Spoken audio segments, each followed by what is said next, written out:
Engkau besar Tuhan, Engkau ajaib. Amin. Kami percaya waktu kami berkata Tuhan besar, surga akan menyerbu kami dengan kebesaran yang luar biasa.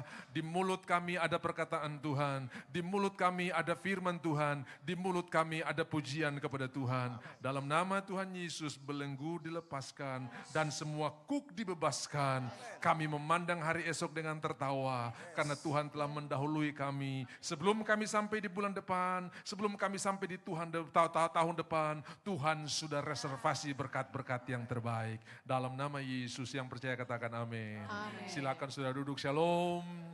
Bapak Ibu, hari-hari ini terima kasih kita berhenti mempersoalkan hal-hal yang tidak terlalu penting. Kita harus banyak mengambil waktu untuk berbicara tentang firman Tuhan. Kadang-kadang kita mempersoalkan cara ucapan yang benar, sementara yang esensi kita lupa. Saya ingat ada seorang suami istri berjalan ke Jogja dan di tengah jalan sebelum sampai di Jogja mereka bertengkar soal sebutan yang benar. Suami bilang Jogja, istri bilang Yogya.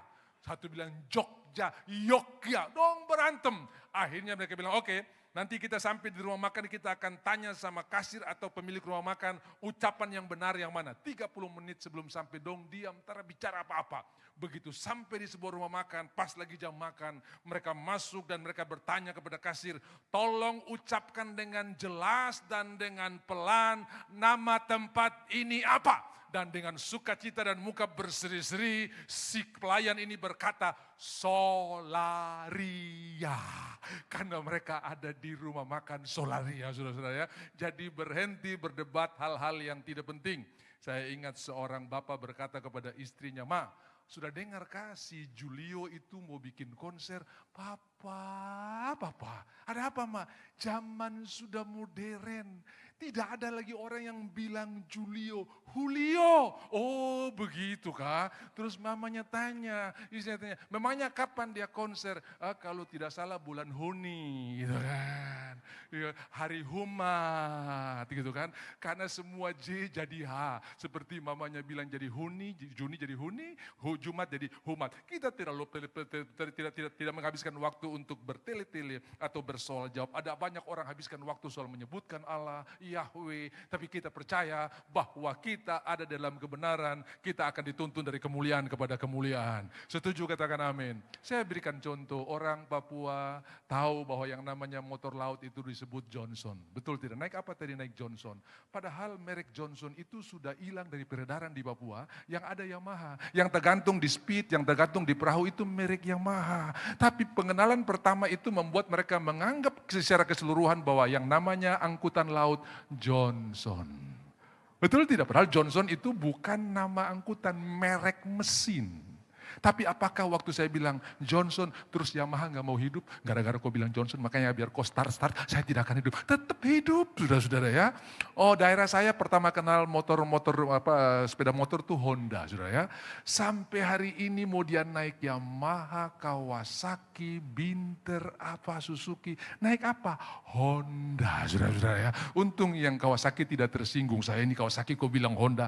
Karena pengenalan pertama langsung digeneralisir semuanya. Makanya saudara tidak bisa membuat penilaian secara keseluruhan ketika bertemu seseorang. Waktu saudara bertemu si A, lalu si A itu lagi-lagi tertawa. Saudara nggak bisa bilang begini, seluruh hidup si A ternyata tertawa. Belum tentu. Lalu saudara ketemu si B, saudara ketemu dia lagi marah. Lalu saudara generalisir, seluruh hidup si B adalah pemarah. Jadi saudara perjumpaan pertama nggak bisa dibuat kesimpulan atau konklusi secara keseluruhan bahwa orang itu seperti ini. Kenapa? Karena kita sementara berjalan dari kemuliaan kepada kemuliaan. Setuju katakan amin. Coba saudara perhatikan di akhir bulan Agustus ini, keadaan saudara jauh lebih bagus dari pertama kali sebelum saudara dipanggil. Betul tidak? Dulu gampang marah, gampang tersinggung, telinga tipis, sekarang telinga tebal sedikit saudara-saudara ya. Orang bicara tidak terlalu pusing, silakan kau bicara. Saya tidak terlalu pusing, ambil waktu untuk buang hal-hal yang tidak penting. Saudara, saya kemarin hari Jumat punya jadwal cukup padat. Jam 9 pagi saya harus pimpin pembukaan TFT di Pier 5. Pier 5 tuh kalau saya lihat di Google Map atau di Waze kurang lebih 70 kilo dari angkasa, dan itu memerlukan waktu 1,5 jam sampai 2 jam, sudah ya. Tapi ya bersyukur jalan ke Rom tuh mau pergi itu lurus bagus, jadi saya bisa sampai di sana sebelum jam 9. Habis pimpin di sana, saya mesti balik ke Jayapura untuk pimpin khotbah jam 11:30 di sebuah instansi. Jadi saudara dong siapkan snack, saya sudah hajar, saya tinggal pikir-pikir ini jam ini. Waduh, memang untuk keluar dari pier itu lebih lama daripada di jalan aspal, karena jalannya lagi hancur saudara-saudara ya. Di Pier 5 itu di kampung itu saya lupa namanya, nama Apok adalah saudara ya. Lalu betul oleh anugerah Tuhan saya tiba di tempat ibadah itu 11:30 karena undangan bilang Bapak 11:30 tong mulai. Ternyata dong mulai jam 12, saudara-saudara ya.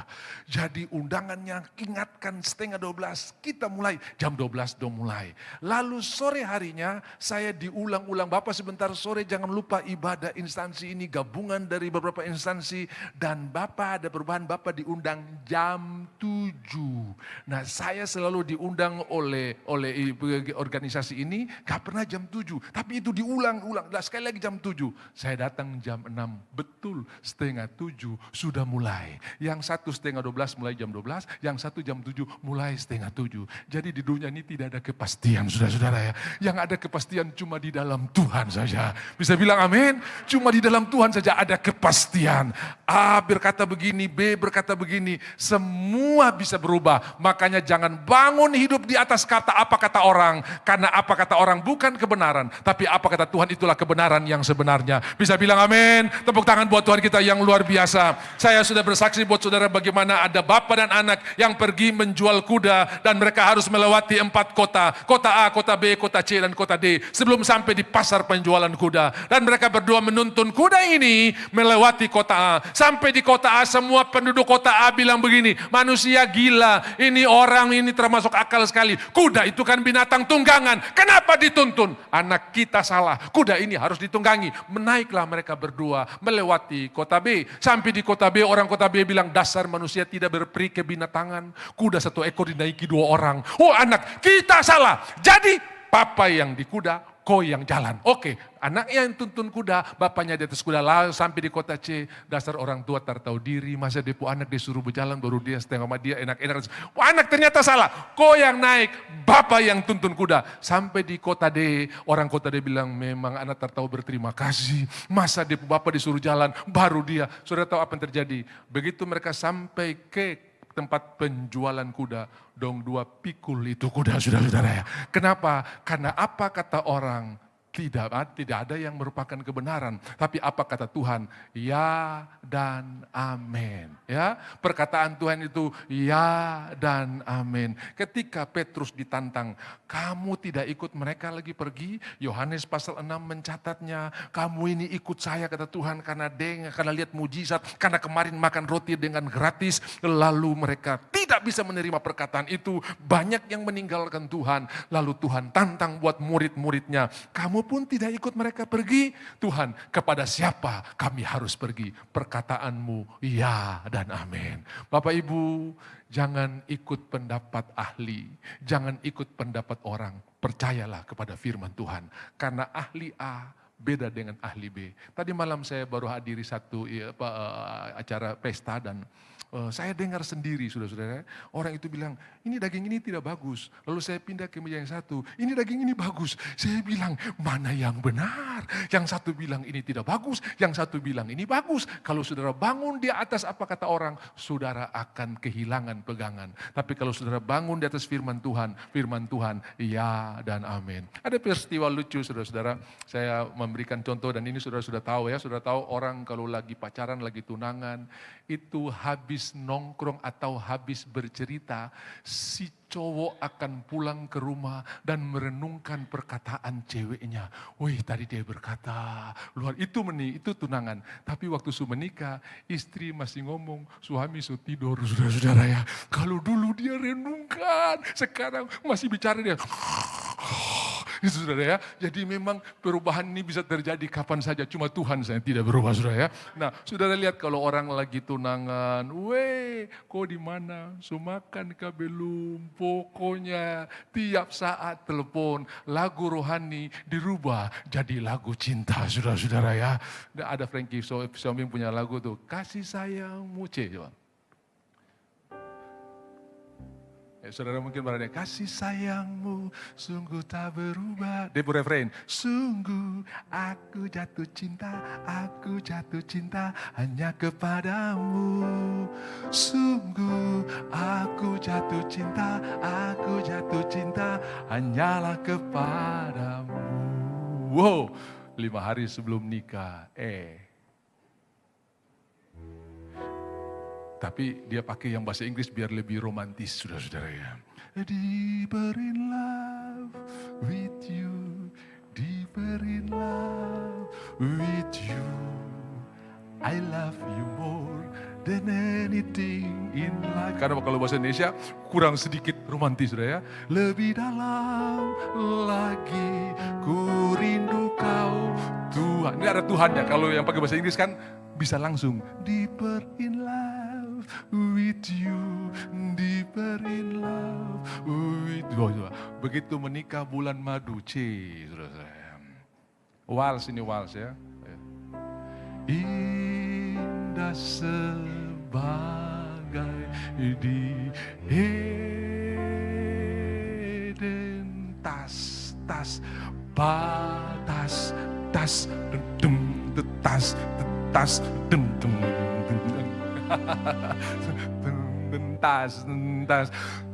Nah, saudara-saudara, kenapa lagu ini bilang indah seperti di Eden?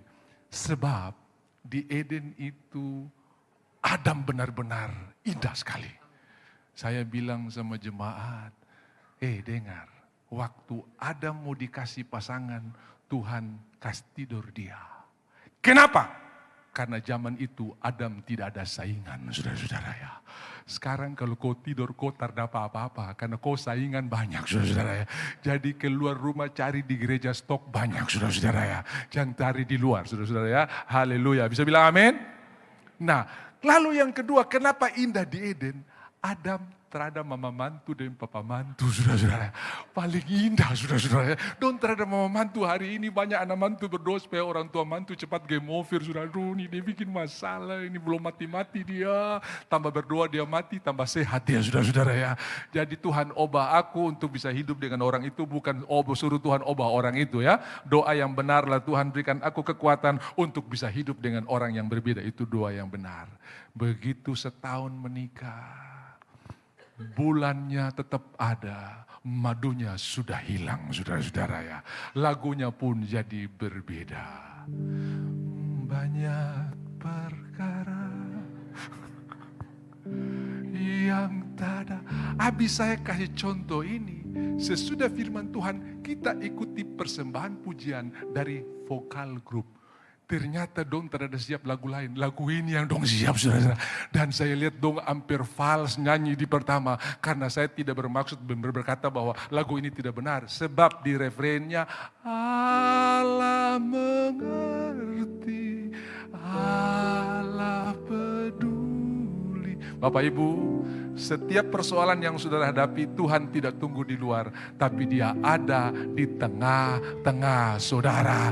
Haleluya, tepuk tangan buat Tuhan kita yang luar biasa. Tampilkan Zefanya 3 ayat 17. Tuhan Allahmu ada di antaramu sebagai pahlawan yang memberikan kemenangan. Dikatakan bahwa Tuhan ada di antaramu. Terjemahan baru 2, TB2 bilang Tuhan ada di tengah-tengahmu. Saudara, ini butuh waktu 40 sampai 50 tahun untuk memperbaiki terjemahan, bukan merubah. Saudara tahu teks aslinya tidak berubah. Teks aslinya tetap sama, hanya masalah terjemahan yang disesuaikan. Saya berikan contoh, dulu ada lagu bilang begini, selidiki nyata nyatakan segala berkat. Itu dulu masih bisa, orang tua masih terima. Kalau sekarang kita nyanyi, anak muda bilang, emangnya Tuhan urus perkara pidana apa perdata ini? Memangnya perkara, karena perkara itu pikiran kita pidana atau perdata. Lalu dirubah. Nah, jadi perubahan-perubahan kata dari DJ jadi J,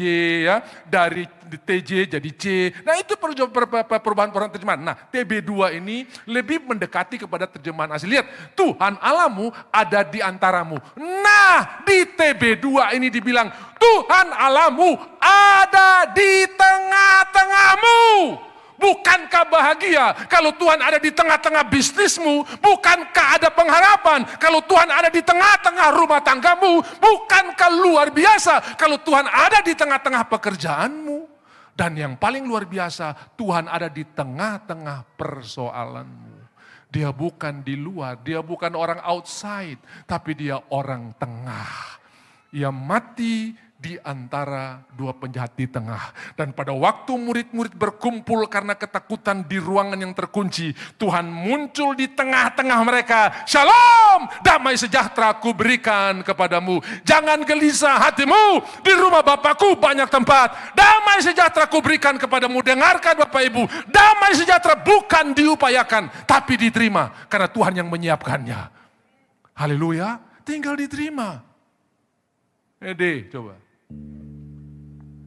Kami terima kuasa-Mu Tuhan, kami terima kemenangan yang Engkau sediakan untuk kami bawa di setiap langkah. Tinggal diterima, bukan diupayakan. Damai sejahtera siap disediakan oleh Tuhan, tinggal kita menerimanya. Tuhan ada di tengah-tengahmu. Bisa bilang amin. Saya ingat seorang pendeta mau meninggal napas terakhir. Dia undang ketua pembangunan dan bendahara gereja yang selama dia sehat dalam melayani selalu kontroversi terus, bertolak belakang, bertentangan. Kebijakan atau perintah gembala kadang-kadang dilawan. Lalu di hari menjelang dia mati, di ranjang kematian, dia bilang panggil dong dua, satu di kiri, satu di kanan. Mereka begitu terharu. Lalu yang satu bertanya, Bapak Gembala, kenapa kami begitu dikasih kehormatan untuk menyaksikan detik-detik terakhir sebelum Bapak akan mengakhiri pertandingan di muka bumi ini. Padahal selama Bapak melayani, kami orang-orang yang paling bertolak belakang dengan Bapak. Dan dengan napas terakhir, kekuatan terakhir, dia mengumpulkan tenaganya. Dan dia berkata begini, aku ingin mati seperti Kristus diapit oleh dua penjahat.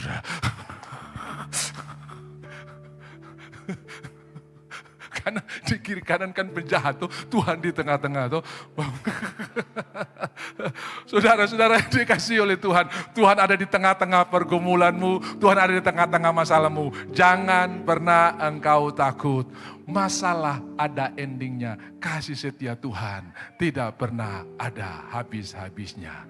Kasih Tuhan tak berkesudahan,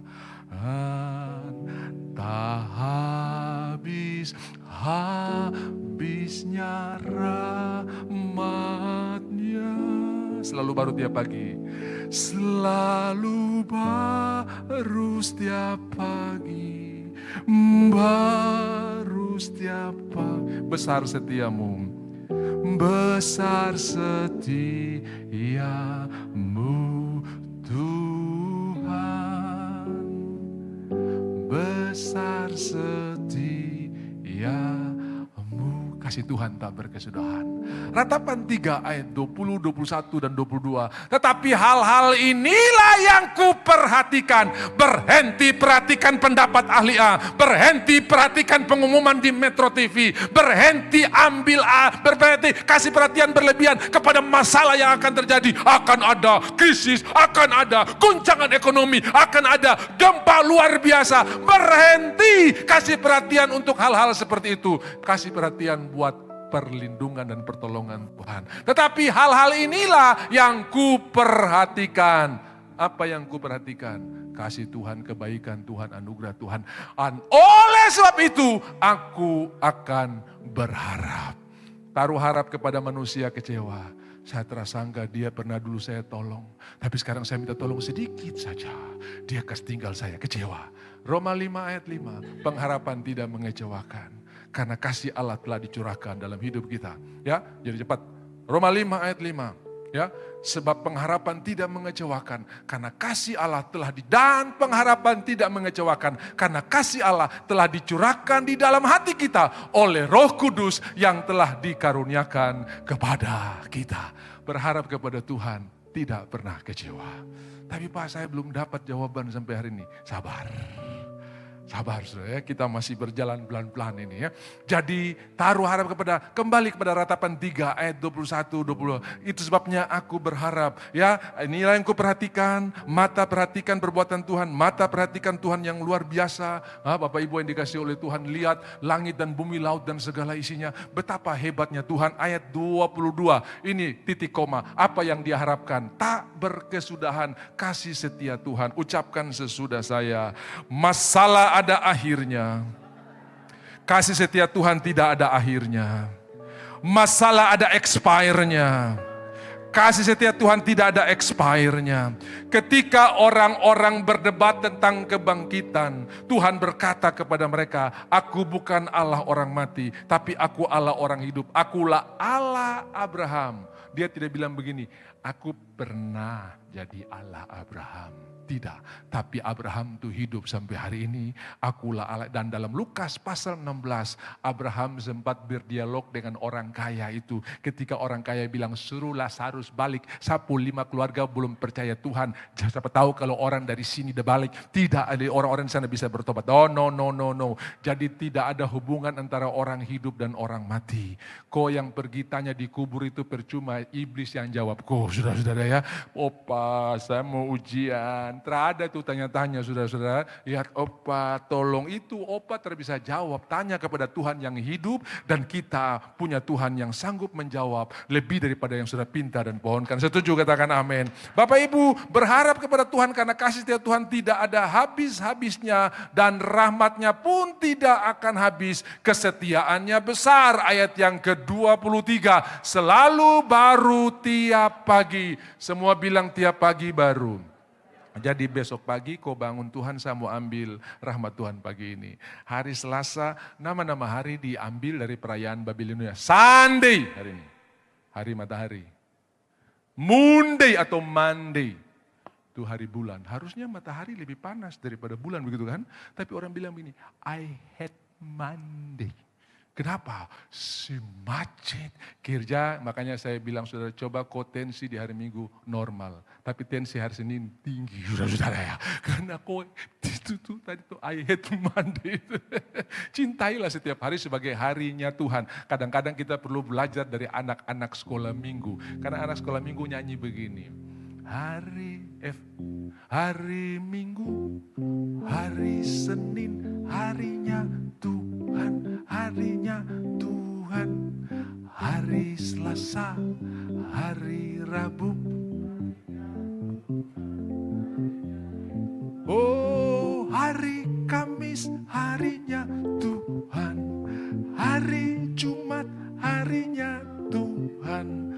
Hari Sabtu, semua hari, harinya Tuhan. Mazmur 118 ayat 24, inilah hari yang Tuhan jadikan. Mari kita bersuka-suka di dalamnya. Besok jatuh tempo. Inilah hari yang Tuhan jadikan. Mari kita bersuka-suka di dalamnya. Hari di mana Haman minta izin untuk gantung Mordekai. Bisa Tuhan rubah hari yang sama menjadi hari promosi. Bapak, sapu sertifikat dong soroba nama. Tuhan bisa melakukan perkara yang luar biasa. Amin. Bangsa Israel dia punya tanah tuh berapa kali ganti sertifikat.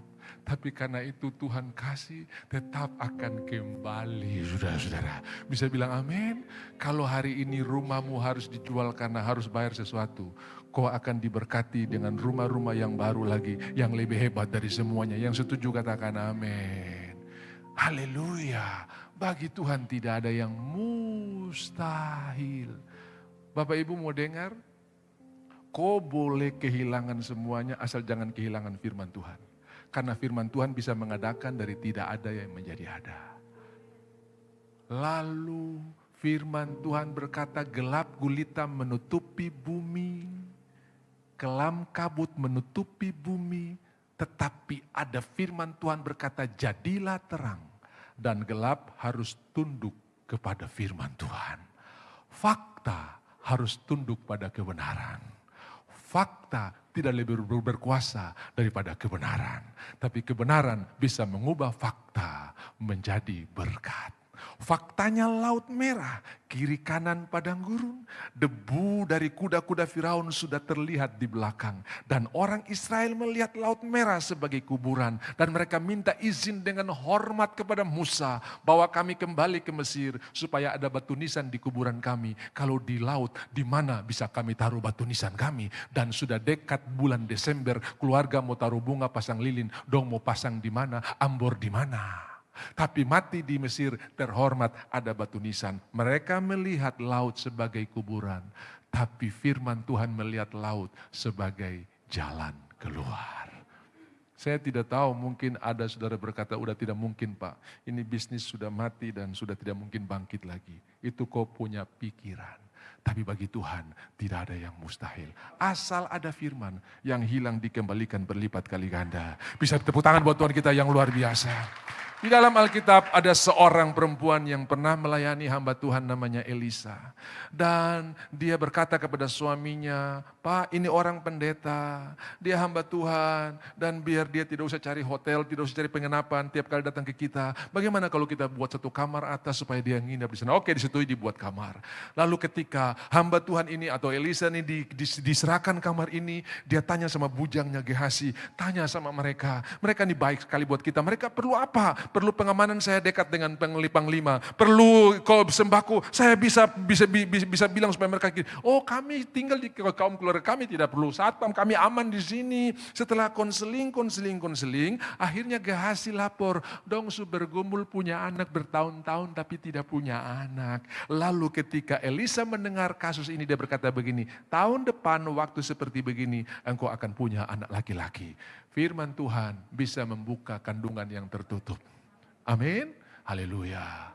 Saya percaya tahun depan saya akan banyak menyerahkan anak di rumah Tuhan ini. Karena kandungan-kandungan yang tertutup dibukakan oleh Tuhan. Amin. Waktu kau tenang, kau rest, kau tidak pikiran. Tuhan kasih, tapi bagaimana punya anak ini? Bagaimana? Tambah pusing, sudah tambah susah. Makanya orang waktu bulan madu kan tidak pikir-pikir, tenang-tenang, tiba-tiba jadi saudara-saudara ya. Ya saudara-saudara yang dikasih oleh Tuhan, apa yang terjadi? Anak itu lahir, umur 12 dia menemani papanya, pergi memotong jelai di kebun. Kemudian tiba-tiba di tengah hari, di siang bolong dia berkata, kepalaku sakit. Bawa kepada mamanya. Memang kita mesti kasih penghargaan khusus buat istri, saudara-saudara ya. Dokter dia, satpam dia, guru dia, petugas rumah sakit dia, semua urusan dia. Ya, ada apa-apa kasih ke mama. Orang sakit kasih ke mama. Anak juara papa yang ambil rapot, kalau merah mama yang pergi ambil, saudara-saudara ya. Makanya kita perlu kasih perhatian khusus. Yang setuju katakan amin. Nggak ada suami yang bilang amin ini saudara-saudara. Dia urus semuanya. Oh begitu dia gendong-gendong. Nah anak ini mati di pangkuan. Lalu dia pergi datang kepada Elisa. Gehasi tanya dia keadaannya baik atau tidak. Tuhan menyembunyikan masalahnya daripada aku. Waktunya bagaimana keadaanmu? Mantap, baik. Kadang-kadang kita perlu memperkatakan firman Tuhan yang bertolak belakang dengan keadaan kita. Amin. Kau tidak sementara berkamuflase? Tidak. Saya sementara berkata dengan dan betul apa yang dia ucapkan baik. Anak itu akhirnya dibangkitkan. Singkat cerita, belum sampai di situ persoalannya. Lalu satu waktu Elisa datang dan bilang begini, dengar, kau bungkus kau baju-baju keluar dari negeri ini, karena Tuhan hendak memberikan kelaparan selama 7 tahun. Cari negeri lain di mana saja. Pokoknya pergi. Tuhan mau kasih kelaparan. Lalu dia taat firman Tuhan. Dia tidak terikat dengan harta. Dia tidak terikat dengan pemberian. Bapak Ibu, pemberian itu bukan barang yang perlu kita sembah. Tapi Tuhan yang memberi yang perlu kita sembah. Bisa bilang amin? Kadang-kadang Tuhan kasih mobil, tapi kadang-kadang kita lebih sayang pemberian daripada yang kasih itu saudara ya. Kenapa teribadah? Nanti parkiran susah, mobil baret. Tuhan bilang sayang kasih koko, terima kasih buat saya, tapi kau lebih sayang pemberiannya. Jangan terima kasih kepada pemberian, terima kasihlah kepada si pemberi. Hatinya tidak melekat kepada pemberian. Walaupun dia punya aset begitu banyak, dia kesetinggal. Sesudah 7 tahun dia balik, persoalan muncul. Mau masuk rumah, tulis keluarga lagi. Ini sapu rumah kenapa orang lain tinggal? Dia pergi ke kebun, sudah milik tanah ini milik keluarga. Saya punya sertifikat ada nih. Kenapa ada pelang baru? Lalu dia pergi ke istana untuk melapor. Saudara lihat, saya mau kasih tahu di sini bahwa Tuhan bekerja di hati raja-raja. Kok kalau taruh harap di kepala dinas kecewa. Dan saudara cuma bisa berharap selama dia berdinas. Paling lama 4-5 tahun. Begitu dia pensiun, kau juga ikut pensiun. Tapi kalau kau taruh harap kepada Tuhan, Tuhan tidak pernah pensiun. Mazmur 121, aku melayangkan mataku ke gunung-gunung. Dari manakah akan datang pertolonganku? Pertolonganku dari Tuhan, penjaga Israel yang tidak pernah terlelap, tidak pernah tertidur, tidak pernah pensiun. Bisa bilang amin. Tepuk tangan dulu buat Tuhan kita yang luar biasa. Taruh harap kepada Tuhan. Apa yang terjadi? Di istana, raja lagi tanya-tanya sama bujang Elisa. Ceritain dong perbuatan-perbuatan mujizat-mujizat yang dilakukan oleh Tuanmu selama engkau mendampingi Tuanmu itu dalam pelayanan. Lalu dia cerita tentang anak yang dibangkitkan oleh Elisa. Sementara dong dua ini lagi jalan ke istana untuk mengadukan perihal tanah dan propertinya. Di istana lagi bicara mujizat mengenai mereka. Dia belum ngomong dia punya persoalan. Si Elisa, si bujang di berteriak, ya ini orangnya ini anak yang dibangkitkan dan ini mamanya. Raja kaget, loh kok bisa? Kenapa kamu bisa ada di sini? Saya mau masuk rumah, orang lain sudah tempel merek. Saya mau pergi saya punya ke kebun, sudah nama lain. Menteri Pertanian, Menteri Perumahan, kembalikan semua orang ini punya aset. Plus ditambah hasil selama 7 tahun. Sudah lihat bukan cuma aset dikembalikan. Tapi hasil yang dia tidak upayakan dikembalikan buat dia. Dia tidak sewa pembantu, tidak sewa pekerja, tidak beli pupuk, tidak tanya bagaimana berapa ton bulan ini, minggu ini berapa. Tidak, 7 tahun bersih. Tuhan kita ahli rapel. Apa yang hilang yang dimakan oleh belalang belahap, Tuhan kembalikan berlipat kali ganda. Bapak saya kalau terasa sakit ini mungkin saya karir tinggi yang hilang waktu dimakan oleh belalang kesehatan. Saudara akan dikembalikan Tuhan berlipat kali ganda. Berhenti menyesali yang sudah dimakan oleh belalang. Lihat ke depan ada Tuhan yang lebih hebat dari belalang. Yang akan mengembalikan semua yang hilang berlipat kali ganda. Yang setuju katakan amin. Haleluya. Bapak Ibu yang dikasihi oleh Tuhan, taruh harap kepada Tuhan. Karena Tuhan tidak pernah mengecewakan. Kisah ini belum selesai. Di satu ketika ada orang yang datang kepada pendeta Elisa. Penagih-penagih hutang debt collector sudah siap mengambil anak-anak saya. Jadi rupanya istri pendeta ini terlalu asik main pinjol, saudara-saudara ya. Akhirnya petugas debt collector datang mau angkat depu anak.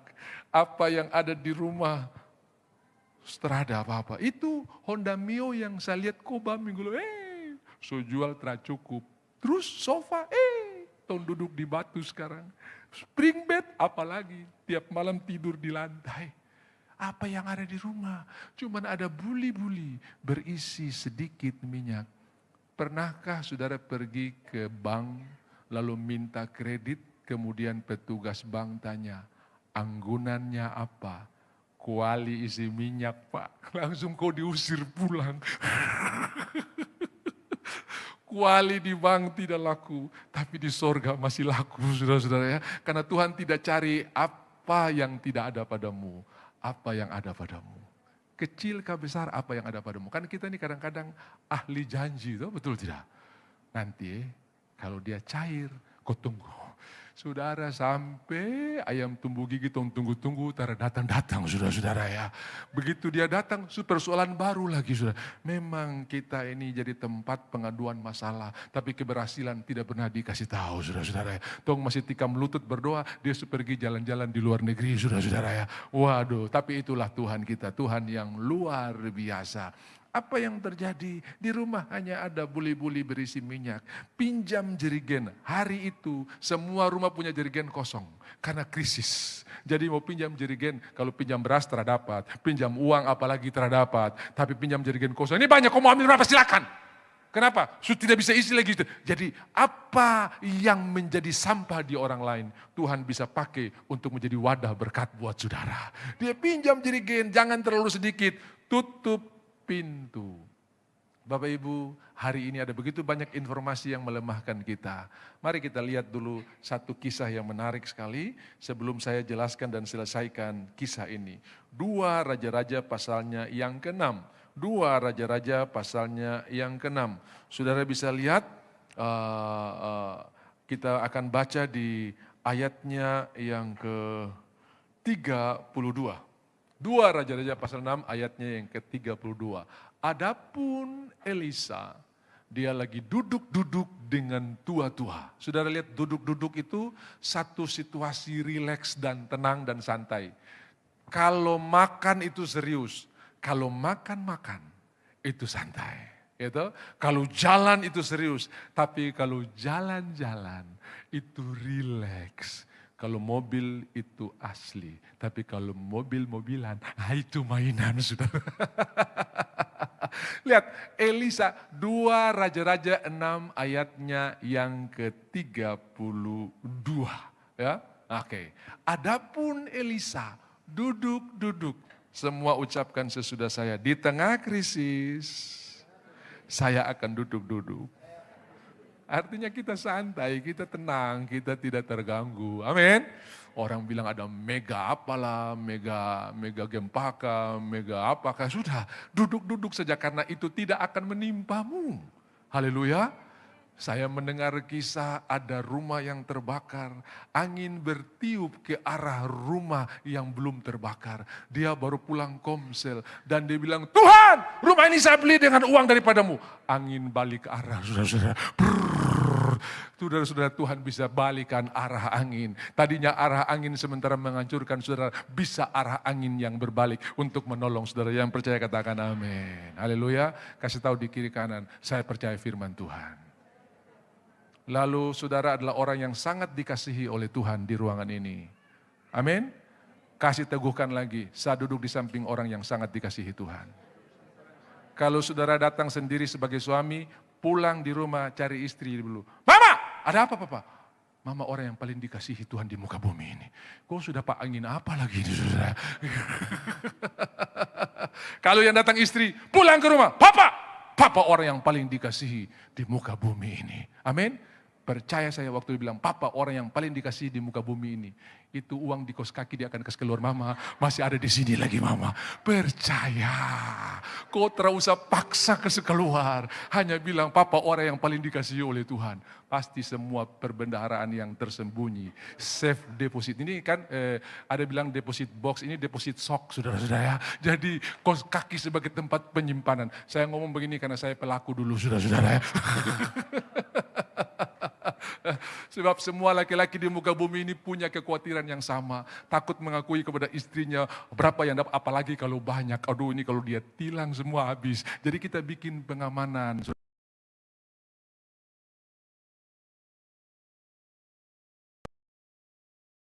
Banyak, saya akan kasih buat sisi saya. Haleluya. Duduk, semua bilang duduk.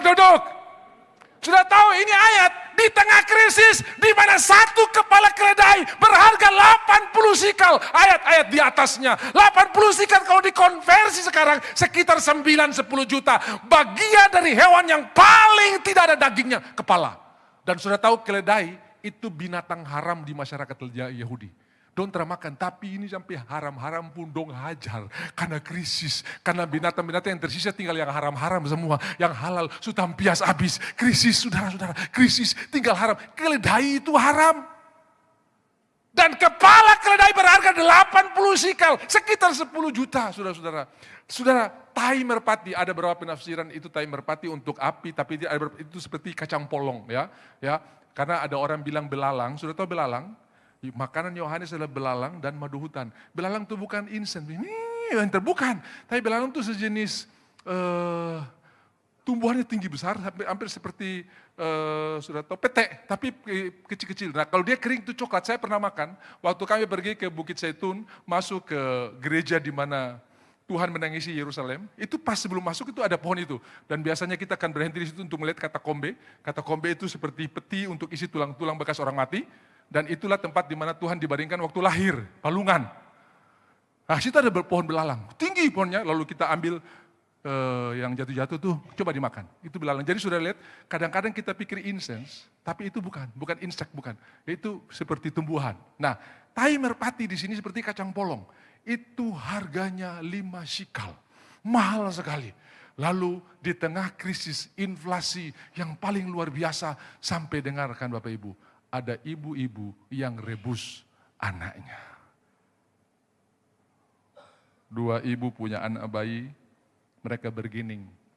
Bagaimana kalau hari ini rebus sapu anak? Besok kau punya, oke.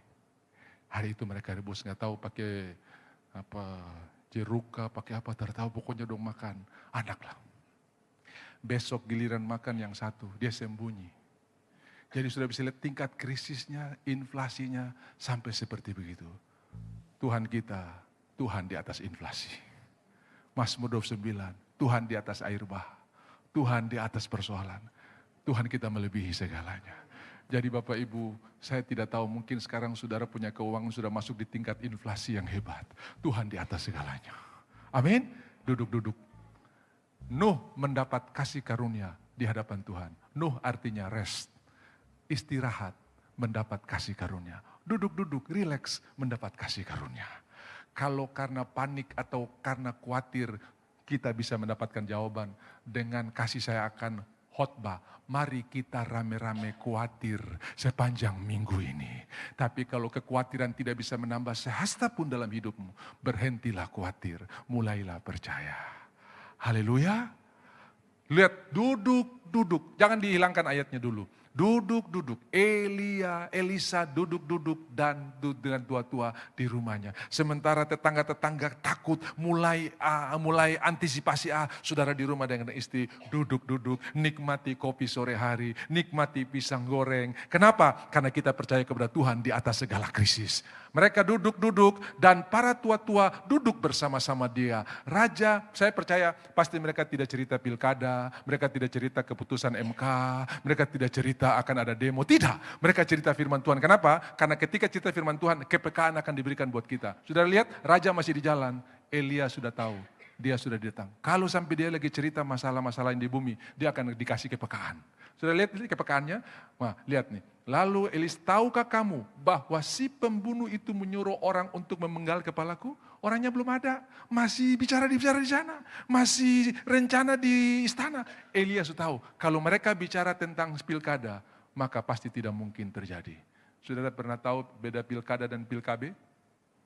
Kalau pilkada jadi lupa, pilkabe lupa jadi, saudara-saudara ya. Tapi saya mau berkata buat saudara, duduk-duduk, santai saja. Dan lihat kepekaan Tuhan berikan. Bikin begini. Lihat, segeralah tutup pintu dan tahanlah dia supaya orang itu jangan masuk. Saya bilang begini, loh ini ayat kok tidak sama dengan ayat yang ke-33. Karena orang ini bisa masuk, lihat ayat 33. Ayat 33, apa yang ditulis? Lanjut ayat berikutnya. Setelah ia berbicara dengan mereka, datanglah raja mendapatkan dia. Loh, mana pintu yang ditutup? Kok bisa raja mendapatkan dia? Datanglah raja mendapatkan dia. Berkatalah raja kepadanya, sesungguhnya masih bicara-bicara. Sudah tahu apa yang perlu ditutup hari ini? Gerbang telinga, tutup dari informasi yang salah. Gerbang mata, tutup dari berita dan penglihatan yang salah. Lihatlah kepada Tuhan. Seperti hamba memandang kepada tangan Tuannya. Demikianlah kita memandang kepada Tuhan. Bisa bilang amin? Saudara-saudara, Nuh ketika Tuhan suruh buat bahtera. Kejadian 6 ayatnya yang ke-16. Tuhan berkata, buatlah jendela di atas. Memang di dalam Alkitab kita dibuat tingkap. Tapi dalam bahasa Inggris ditulis window. Ya, coba kita lihat. Kejadian pasalnya yang ke-6. Haleluya, saya semangat sekali. Sudah mau selesai, saudara jangan takut. Kejadian pasal 6 ayatnya yang ke-16. Tuhan berfirman kepada, Kejadian 6 ayat 16 langsung dikonversi ke dalam bahasa Inggris, ya. Kejadian 6 ayatnya yang ke-16. Nah, kalau saudara konversi ayat itu ke dalam bahasa Inggris, saudara akan lihat jelas sekali apa yang ditulis di sana, 6 ayatnya yang ke-16, ya. Saudara pasti sudah dapat lebih dulu a window, sebuah jendela, itu harus kau buat di mana? It above, di atas. Jadi bahtera Nuh ini tidak ada jendela samping. Kasih tahu di kiri kanan jendela samping terada. Maksudnya apa? Saudara tidak perlu lihat kejadian yang terjadi di sekeliling saudara. Saudara tidak perlu tahu masalah apa yang sementara dibicarakan di dunia ini. Tapi saudara punya jendela dari atas yang mendapatkan pertolongan dari atas, yang mendapatkan sukacita dari atas. Jendela hanya di atas. Bisa bilang amin?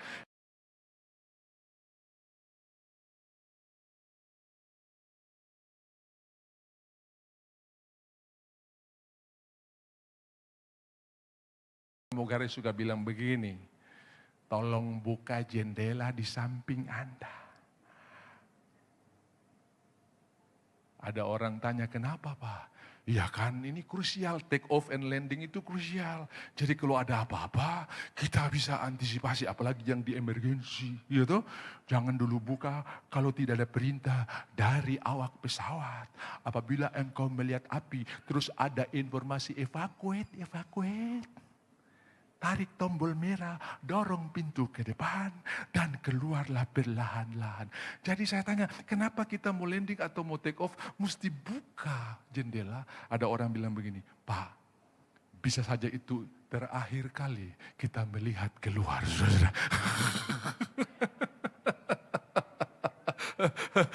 Tapi saudara-saudara, a window, sebuah jendela. Bahtera ini punya jendela cuman di atas. Makanya dari situlah merpati dilepaskan. Dari situlah burung gagak dilepaskan untuk melihat apakah daratan sudah kering benar. Tidak ada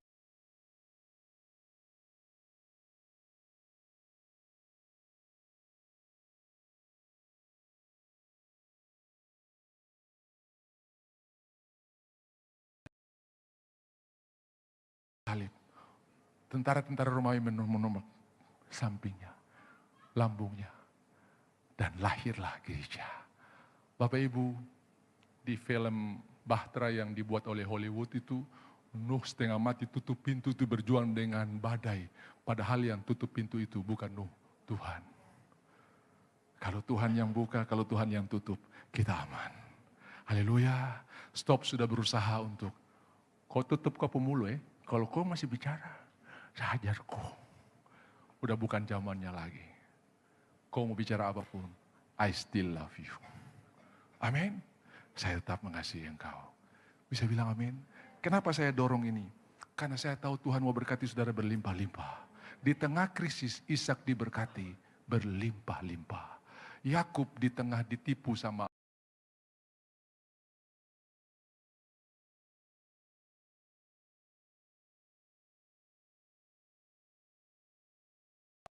orang berkata kalau bukan korupsi tidak mungkin. Bapak Ibu, Tuhan melebihi segala persoalan saudara. Tuhan melebihi segala masalah saudara. Ada window di atas, itu yang kita buka. Tiap kali bangun pagi, jangan lupa window di atas. Habis itu baru nonton Detik boleh, Kompas boleh. Harga emas berapa hari ini? Dolar berapa? Kok stres. Tapi kalau connect, saya dengar kesaksian. Ada orang waktu dolar masih murah, sulit ke luar negeri. Tapi begitu dolar tinggi, gampang dia ke luar negeri. Kenapa? Yang punya Tuhan. Dia di atas segalanya. Dulu bagaimana Pak? Dulu murah saya tidak bisa pergi, apalagi sekarang mahal.